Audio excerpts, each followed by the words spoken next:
What's going on, everybody? It's your boy AJ Moreno. Welcome back to the HOTBOX. We're here today with a very special guest right now. GotSome. What are you saying, brother? Yeah, I'm good. We're actually in a HOTBOX right now. We're actually in a HOTBOX. It's so funny. I always thought this place was like a toilet, like a public toilet. For real? It's called the cloakroom, right? Yeah. But really, when you walk in, it actually just looks like a public toilet. Yeah, it kind and of I'm does. pretty sure when I was a kid, it was a public toilet. So we're in a cloakroom in a public toilet. Yeah. It's a bit pervy, isn't it, really? Mate, but you know what? The setup is sick in here, though. Yeah, there's loads of like cool, artsy kind of... It reminds me a bit of Shoreditch kind of vibe. Do you know what I mean? Yeah. It's my first time in Bristol, guys. So, yeah, I was just saying to GotSome that, yeah, it's like quite an artsy place. Lots of cool murals around, loads of street art, stuff like that. Yeah, It's nice having first it, impression. yeah. Yeah, it's good, brother. It's good. Bristol's a vibe. It's like, I've always travelled lots Right. and lived in London as well, but always come back home and always felt the vibes and the music and the art is such a driving force. Yeah, for sure, man. Definitely helps, innit? Yeah, I mean, it's just when you're a creative person, you always want to vibe out, you always want to like be around creative people, be around a creative source, and that's it. Yeah, we're in it now. Yeah, brother. You see I've just it, all seen the plants, there's a bicycle hanging from the ceiling over there. There's a bicycle Sick. and a black globe. It's good to see you, man. I think the last time I saw GotSome, we were at Ministry of Sound. Yeah. You were spinning at Ministry. Yeah. We had a little chat there that was on behalf of Select. Shout out to the Select gang. Big ups, thanks. Come on. Yeah, for having me there. And yeah, your set was banging. Yeah. And yeah, it was just a wicked night. We had a little chat. But yeah, I thought I wanted to catch up with you again, bro. Do you know what I mean? I mean, we just started it. When we were talking then, we were like, oh, yeah. let's carry this chat on and actually go a little bit deeper in it. Exactly. So this is essentially like a part 2 of that. Yeah. First thing I want to ask you, and I'm sure they want to know as well, the name. How did the name come about? So GotSome came about. Originally, there was 3 of us, and we had a garage. Right. Excuse me, a garage alias, and it was called Forget Me Not. Right. And we were signing records to a label called Losing Suki, which was a subsidiary of Hypercolour. Right, okay. And Hypercolour, excuse me, I got a frog stuck in my throat. I swear this always happens when I start interviews. I'm going to be jumping in a minute to go and get some water. One of the guys from Forget Me Not moved to London, got a job in London, right, and moved with his girlfriend. And me and Alex, there was 3 of us, right. Alex and Jeff. Right. And me and Alex kept on writing, and we were writing. And you guys were down here? Yeah, and Jeff was in London. And we were like, oh, we've got these extra tunes, but they're not Forget Me Not. So it's like, what are we going to call ourselves? So we were like, oh, just going through funk records, and one of the breaks that we cut up that day was from a record called Have You Got Some? No way. And we were just like, have you got some? And I was chatting to my friend from LA the day before, and around the same time. Right. And he was going, are you going to get some? Or what are you getting, son? Yeah. And I was like, oh God, here we go. But yeah, got some. Have you got some? That's it. Sick. And then obviously I just flipped it with a capital S as well, which a lot of people forget when I put me online. A lot of distributors keep doing me up the wrong way and just putting in got some without the capitals. So out to you guys. Remember the G and the S. Capitals. Remember you lot. That's where it came from, man. That's sick. That's sick. That's dope. All of them. But the funk records are so important, you know. Yeah, bro, 100%, man. Samples are a blessing and a curse. I've learned this the hard way many times. Yeah. If you look back at my back catalogue, there's many samples and many replayed, and yes, for sure. The tunes that I've most recently put out are all originals. Right. I'm really trying to make them all original, just because.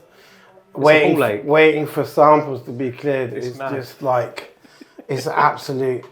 My worst one that I had was when I did Pump It Up. Oh yeah. Yeah, and I did that, and I made it as an edit for myself to DJ. Right. And then everyone wanted it. Yeah. So everyone was and then everyone asked for it. And everyone was playing it for about a year, and obviously the labels are trying to get it cleared. Right. And in that time, some other DJ copied it and put it out before. And put it out. Yeah. So going back to the blessing of the curse of the samples, but this has happened to thousands of people. It's not a personal thing. Yeah, of course. Yeah. It happened to BB as well. With that hanging tree. Do you remember that tree? Yeah. I think. It's mad. Yeah, I think. The lesson I learnt from that is just to try and be original. For real.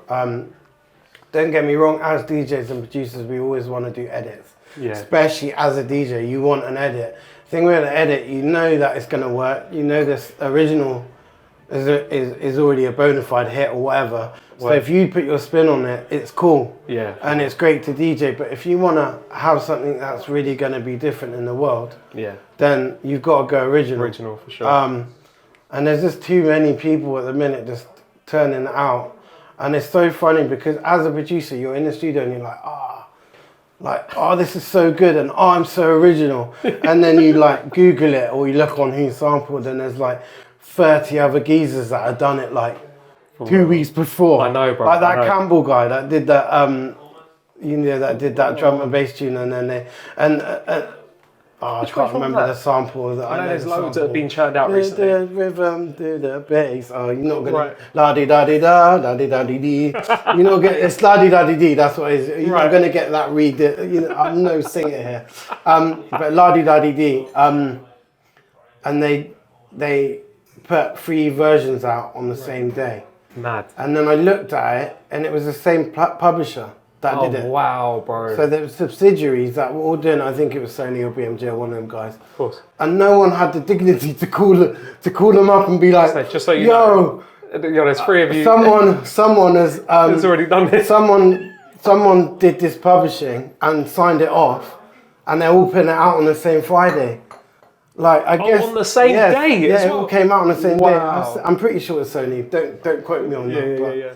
But you guys need to. You're in the same office. Like, just right? pick up the phone and say. You could have just spoken to Bill over there. Do you know what I mean? Like it's happy days for the estate. Yeah, of course. So they're like, oh, cool. That's it, yeah. 3 dance guys are all putting it out. But my man Campbell, whoever did it originally, Yeah. he's screwing just like how I was. But then it is what it is. But anyway, for me, trying not to use samples is key. So have you always been into like house music then, like from the? Nah. Apart from, I know you had the origins. Would you say that's the origins, the garage stuff? Nah. Right, from the beginning. Let's hear it. Yeah. So I started my first music introduction was, I guess, from my mum and my dad. Right. Used to just play just records the whole time when I was a kid, whether it be like Rolling Stones, Bob Dylan, Van Morrison, and then like my mum used to play reggae and stuff on Sundays. Dope. So that was quite a big part of me growing up, like Gregory Isaacs and stuff like that. And then going into later like Ragga and Bashment and stuff like that. Yeah. But Sundays we had really good like community radios and pirate radios in Bristol. Right. And when I was a kid, there was this radio station called Bad FM. Right. And and all the G's used to play on that, and Sundays was designated to Roots and Revival. Right. You know, so I really got into that when I was a kid, and that really influenced me going up, getting into hip hop, and then obviously me being from Bristol. Yeah. Drum and bass or jungle was was part of really, you know, a massive part of me growing up. It was funny, like the Bristol scene was kind of happening when I was growing up, and I was just like a skateboard kid. Like I loved the Beastie Boys and NWA and Dr. Dre and stuff like that. Dope. Ice Cube. I used to love skateboarding. Yeah. And I would hear like Massive Attack and Portishead. Like it was all a part of me growing up really, and a lot of the guys from Massive Attack were just around. My mum used to work in media, Right. And one of the guys, Daddy G from Massive Attack, used to work with my mum. Right. So from a young age, like seeing and being a part of that culture was like, it was kind of like normal. And it was crazy, like watching them guys, like a lot of them guys knew my mum and then started to know me growing up when I was a youngster. Yeah, for real. Being on the street, skateboarding, listening to Beasties and stuff. And they used to call me Ad Rock because I used to be sneaking into hip hop parties and stuff. And because Adam from the Beastie Boys was a small white guy, and they would call me Ad Rock. Do you know what my nickname was when I was a youngster? Al Rock. Al Rock. No joke, bro. I was a b-boy, innit? Yeah, there you go. Sorry, continue. No, that's sick. No. And then it was crazy, with Portishead, Massive Attack, Tricky, and then like the drum and bass thing happened with Ronnie Size and with Kosheen, and it was like got all them tunes on vinyl still, you know. Yeah, but big time. It was mad for me because they were all around. That's and mad. I guess jumping forward a little bit, I used to see them on the street when they were touring, and I was a youngster. Yeah. And it used to make me believe that I could do it. For sure. Because, big inspirational. Because it wasn't so much like, oh, I really want that. It was like, oh, these cats, like, they grew up like me, on the same streets as me, and now man's just come back from Tokyo. For real. And he's got a fresh Nike jacket on or Stussy jacket on or something. That's and it, I was bro. like, I remember like DJ Quest from Jungle Days, and I remember him coming back from Japan or from America, and he had the new Nokia, the banana phone. Oh yeah, the Matrix one. Yeah. And I was like, wow. I was like, this guy's he's DJing around the world, and he's got the new Nokia. I was like, wow. I know. And that really opened up my mind. And I guess that's one of the things about Bristol. I don't know what it's like growing up in Bristol now, but sure, in my generation, that was what was like, that was cool, that was like part of the community and the culture that we had. It was like, if you were into the same thing, then you would end up hanging out with the same types of people. Yeah, word. And you're into the same music. Like with Massive Attack, they like KRS-One and Eric B. and Rakim. And then they went to America, and all of a sudden they were in that scene. It was like, that's what they were into.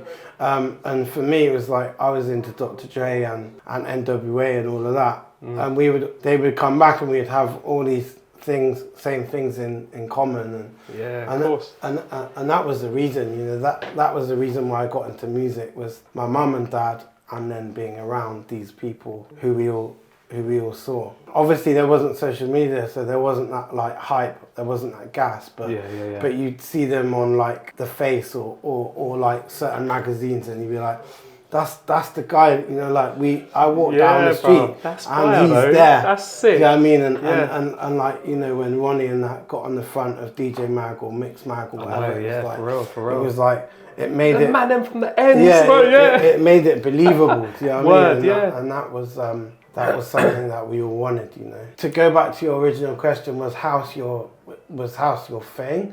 Nah, hip hop was my thing. Jungle, drum and bass was my secondary thing.